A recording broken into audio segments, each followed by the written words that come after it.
This is a strengthening question. The conclusion is this part here. We expect the correct answer choice to suggest that reduction attempts in the usage of plastic will only succeed if the manufacturers change their practices. Answer choice A talks about the government limiting the range of prices that the manufacturers can charge and therefore suggests nothing on the lines of practices adopted by manufacturers that can impact the plastic usage, and therefore answer choice A is not correct. That plastic manufacturers carefully record the amount of plastic used by their customers is just an operational detail.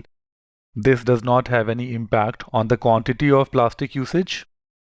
Answer choice C states a general fact around the supply-demand relationship and does not suggest any practice on behalf of manufacturers that can impact the quantity of plastic in use.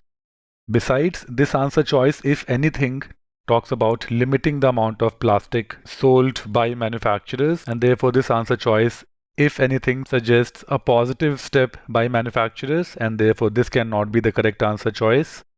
We expect an answer choice to suggest why manufacturers must change their policies in order to reduce the amount of plastic being used.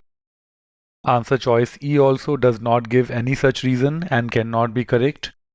This steady rise in cost per unit may just be a matter of inflation. Nothing has been said about the quantity in this answer choice. So answer choice E is not correct. Let's confirm answer choice D now.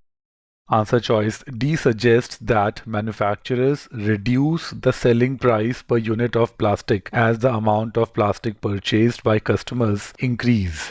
And therefore, through this policy, the plastic manufacturers encourage the customers to purchase greater amounts of plastic. And therefore, yes, answer choice D suggests a reason to indicate that plastic manufacturers must change their practices in order to avoid unnecessary plastic use. Answer choice D is a fine strengthening statement. D is the correct answer choice.